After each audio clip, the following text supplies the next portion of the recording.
Et tout ça, c'est en Photoshop, hein, les gens. Et en vrai, en vrai, je suis dans le noir. Elle est où la lampe de poche? Là. En vrai, si je vous allume, vous me croyez pas, mais ah, il fait nuit, le pont il est là-bas, je sais même pas si on le voit. Hein, là on voit là, la route là, qui mène au pont, la Z, toujours. Et puis après, bah démerde-toi quoi, au fond là-bas, il y a un espèce de pont. Donc voilà, on voit plus rien, il fait nuit noire. Eh bien bonsoir les istes. Alors un petit tuto photo là, ce coup-là, pour faire des photos de nuit. J'ai remarqué que beaucoup d'entre vous prenaient des photos que de jour. Alors pour le calendrier, trouvez un spot, un super beau spot. Donc là j'en ai trouvé un magnifique avec de l'eau. Un pont évidemment, hein, c'est le calendrier 2023 évidemment. Un Z. Alors il vous faut, pour faire des photos de nuit, il vous faut un appareil photo, si possible un réflexe ou un APN que l'on puisse mettre en manuel. Donc on le voit ici là, je suis en manuel. Alors pourquoi manuel? Parce que la prise de photo, elle doit se faire en longueur. C'est-à-dire qu'en fait la prise réelle de la photo va se faire à peu près en... Là on n'est absolument aucun éclairage. Donc je vais sculpter l'éclairage moi-même, c'est pour ça toutes mes lampes. Et en fait la photo va se prendre en 40 secondes à peu près. Et donc voilà, on revient au matériel. Alors, il nous faut un trépied. Ça, c'est obligatoire, sachant que la photo va être prise en 40 secondes. Donc si vous bougez un tout petit peu, bah, toute votre photo va être floue. Si par contre, là voilà, j'ai déjà calé, j'ai déjà ma photo, j'ai mis, donc on verra le pont, l'arbre, là la Z en coin en bas avec un petit reflet d'eau sympa. Et voilà, il n'y aura plus qu'à faire une photo en 40 secondes, je vous le ferai dans la foulée. Et puis voilà, bah, en attendant qu'il fasse nuit, hein, faut bien qu'on s'occupe. Donc c'est l'heure du jaune, c'est apéro time les gars, et je vous reprends tout à l'heure. Et en fait, en manuel, si vous pouvez, alors ça c'est le top du top du top. On va faire le tour histoire que vous voyez ça à l'endroit quand même. C'est en fait l'indication, c'est bulbe. Alors je sais pas si on va le voir, normalement c'est indiqué tout là-haut. Donc en fait c'est en pose bulbe. Alors si vous voyez ça apparaître, c'est génial, la pose bulbe, c'est ce qui va vous permettre en fait c'est vous qui décidez quand vous ouvrez l'objectif et quand vous le fermez. Donc c'est à dire que vous faites une photo, la première photo vous la faites à 20 secondes, si vous voyez que c'est vraiment trop sombre vous la laissez à 30 secondes et ainsi de suite. Or complètement de nuit comme ça on peut aller jusqu'à même 2 minutes hein. Si on n'apporte aucune source de lumière, une photo comme ça peut prendre 2 minutes. Donc c'est pour ça que c'est super important d'avoir la pose bulbe. Après vous pouvez dans les réglages avoir, alors tant qu'à faire, on ferme à maximum le diaphragme. Donc là je suis à F22, donc c'est vraiment le diaphragme il est fermé au maximum. C'est histoire de bien attendre que toute la lumière en fait rentre dans le boîtier. C'est pour ça que la pose va être très longue. Mais vous allez voir, il y a des trucs super sympas à faire. Donc en fait, on va faire aussi, tiens, on va essayer du light painting. Alors, vu que la photo va être prise en 2 minutes, elle va rester à peu près 2 minutes ouverte, on va prendre, j'ai ramené divers lampes torches. Donc ça va être pour sculpter. Alors je vous montre là tant qu'il fait jour, comme ça on gagne du temps. En fait, je mets un peu de lumière. Alors, moi on ne me verra pas parce que la prise est faite en 2 minutes. Donc moi je peux agir et je vais sculpter en fait les formes. Et c'est pour ça que sur une des photos où il y a le pont, on voit bien toutes les formes comme ça. Donc je vais sculpter en haut, je vais revenir en bas pour surtout pas faire de reflets dans les glaces. Et je vais revenir un peu sur l'aile arrière. Je vais faire ça très rapidement, mais le fait d'être passé très rapidement avec une lumière, du coup on va sculpter les formes. Et je vais aussi éclairer le pont. Alors le pont, l'eau j'espère aussi, on va voir un peu ce que ça va donner. Après c'est toujours du bidouillage un peu. Hein. Je vais essayer de vous faire une photo et de vous la poster après. Le light painting c'est assez sympa. Mais le fait, ce que je trouve le plus sympa dans le light painting, c'est qu'on va pouvoir éclairer comme ça. Et vraiment allumer les formes et vraiment la sculpter un petit peu comme on veut. Y compris aussi allumer le pont pour qu'on puisse le voir, sinon ça va être relativement noir. Donc voilà, ça c'est génial. Ayez plein de lampes de poche. Il faut une grosse source de lumière quand même hein, pour aller éclairer jusqu'au pont là-bas. Donc ça, quand je gire, là je vous le fais en temps réel, voilà, je vais agir que quelques secondes. Et ces quelques secondes là, en fait, il n'aura pas le temps de me prendre sur l'image. Ça va être vraiment très furtif. Évidemment, il ne faut pas que je m'éclaire. Évidemment, il ne faut pas que le faisceau soit en direction de l'appareil. Et voilà. Donc je sais que pour les néophytes, c'est peut-être un peu chargé comme tuto. Mais voilà, si vous voulez faire des belles photos de nuit, je vous garantis que c'est extraordinaire. Donc voilà, franchement, niveau matos, un trépied ça suffit. Allez, si vous avez le doigt très très léger, que vous appuyez sans faire trembler l'appareil, c'est nickel. J'oubliais, réglez votre autofocus sur la voiture tant qu'il fait jour. Et après, vous le désactivez. Donc là, par exemple, ici, je peux désactiver mon autofocus. Très important, parce que une fois que vous allez vouloir prendre la photo, il va faire complètement nuit. L'appareil sera incapable de faire le point, parce qu'il va vraiment pas savoir ce que vous voulez.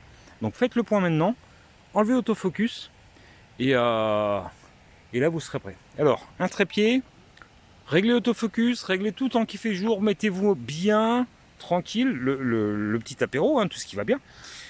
Prévoyez des lampes torches, parce que forcément il va faire complètement nuit quand on fera la photo, et ça sera d'une utilité monstrueuse. Si on met un flash là tout de suite, qu'est-ce qui va se passer? Mon flash ne sera jamais assez puissant pour aller éclairer le pont, ni là. En fait, ma zone de flash va s'arrêter à peu près à 3 mètres. Régulièrement, c'est ce qui se passe. 3, 5, 6 mètres vraiment pour les gros cobras, mais sans plus. Donc de toute façon, votre pont ne sera pas éclairé. Ici, vous mettez un flash. Alors, toute la partie du Z, effectivement, déjà va briller. Elle va refléter le flash. Donc, vous allez avoir un gros reflet là sur le pare-brise, et ce qui va être très vilain. Sur les phares aussi, sur la carrosserie. Et vous allez voir que le Z et la route, là, jusqu'à 5-6 mètres. Donc, vous allez voir que ça. Tout le reste sera noir absolu. Donc, jamais de flash de nuit pour faire une photo de sujets qui sont figés. Ça, c'est les plus belles photos de nuit. Vous avez les ISO. Alors, les ISO, c'est un peu comme les pellicules à l'époque, on prenait, c'était des ASA. Donc, pour les appareils chromatiques avec des films. Et en fait, plus les ASA étaient élevés, et en fait, plus ils étaient capables de percevoir des choses dans la nuit. Alors, là, comme on ferme au maximum le diaphragme, le but du jeu, c'est pas de fermer au maximum non plus les ISO, parce que là, il va plus rien se passer, vous avez une pellicule noire. Là, je dois être à 3002, ce qui est un peu élevé à mon avis. Je vais faire un test. Alors après, la photo, c'est beaucoup du bidouillage. Hein. C'est vous ouvrez l'ouverture, vous baissez les ISO, vous les montez, vous faites des poses un peu plus longues. C'est un terrain de jeu. La photo, pour ceux qui connaissent, ils savent. Pour les néophytes, je vous garantis que si vous voulez faire des tests, des machins, il y a des trucs formidables à savoir. Donc voilà. Alors là, je vais essayer de prendre à 3002, ce qui est à mon avis un peu trop élevé. On va voir, mais j'ai vraiment envie que le pont ressorte. Je descendrai certainement vers les 800, peut-être les 400 avec une pause de 5 minutes. Donc on verra ça, je ferai les tests ce soir et je vous dirai ça. Mais je fais juste un test à blanc, déjà j'éclaire un peu voir ce qui se passe. Et je sais pas si vous voyez là, il y a un panneau juste au pied là, et ben il s'allume. Quand j'allume en fait, quand je vais allumer mon fond, on voit là il clignote. J'en ai un deuxième tout au fond. Donc le but du jeu, ça va être tant qu'il fait jour et qu'on peut voir tous ces détails. Et ouais, hein, si je fais ça, alors le panneau... forcément il est luminescent. Alors lui, je sais qu'il va me gâcher ma photo. On va voir un gros truc énorme, un gros point carré. Donc ça va être très très moche. Donc là je suis en train de m'apercevoir qu'il y a aussi un autre truc à côté là qui reflète. Donc voilà pourquoi il faut prendre suffisamment d'avance avant le coucher du soleil. Bon après si vous avez de nuit, hein, ça n'empêche pas de faire des belles photos. Mais oui, alors ça va être horrible. Donc là, on va mettre une couverture, un pull, je sais pas, on va masquer ça. J'en ai un autre au fond là-bas, le même. Donc voilà, si je fais pas gaffe, j'ai vraiment de la pollution, comment dire, lumineuse qui va me gâcher énormément la photo. Donc, on va s'approcher du boîtier. Alors, on n'y voit rien, on est bien d'accord, c'est pour ça qu'il faut tout préparer avant. J'ai ma télécommande et on va compter jusqu'à 10. Alors, c'est ouvert. 1, 2, 3. 4, 5, 6, 7, 8, 9, 10, 11, 12, allez, 13, c'est pas la louche. Là, je vais faire mon boîtier. Alors, qu'est-ce qu'on a? Il est là. En fait, j'ai ça. Alors, on va remettre. Là, on voit rien. Voilà. On va remettre en lecture. Et en fait, on voit ça, sachant qu'on voit rien du tout. Donc, comme vous pouvez le voir, ici, il est où mon putain de doigt? Là. Comme on peut le voir ici, en fait, il reste mais vraiment un super léger fond de luminosité, si on veut dire. Parce que là, si on regarde, on voit rien du tout. Et en fait, voilà, les poses longues, ça va vous sublimer le tout. Il faut juste pas être pressé. Et ça peut durer très longtemps en patientant. Allez, ça continue. Bon, alors au final, j'ai une voiture qui est passée sur le pont. Enfin, j'ai même deux. Ça fait un effet assez cool. Ça fait... Merde. Ah, putain. Je vois rien là-dedans, mais non, c'est pas le menu que je veux. Voilà. En fait, on voit, ça fait une espèce de trait lumineux et ça reflète dans l'eau. Alors ça, je sens que je vais attendre que les voitures passent en espérant qu'il y en a d'autres qui passent. Ça fait vraiment des très très belles photos. Ça souligne le pont. C'est extraordinaire. Et tout ça sans Photoshop, hein, les gens. Et en vrai, en vrai, je suis dans le noir. Elle est où la lampe de poche? Là. En vrai, si je vous allume, vous me croyez pas, mais ah, il fait nuit, le pont il est là-bas, je sais même pas si on le voit. Hein, là on voit là, la route là, qui mène au pont, la Z, toujours. Et puis après, bah, démerde-toi, quoi. Au fond là-bas, il y a un espèce de pont. Donc voilà, on voit plus rien, il fait nuit noire, mais la magie de la photo de nuit. Ça va être trop long à vous expliquer, c'est pas grave. Bon, là on aura fait le tour. Amusez-vous bien les gens. Voilà.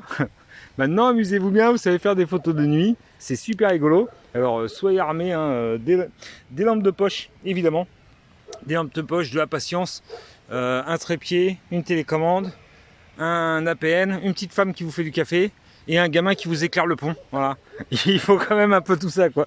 Et après on s'en sort. Ciao, ciao les istes.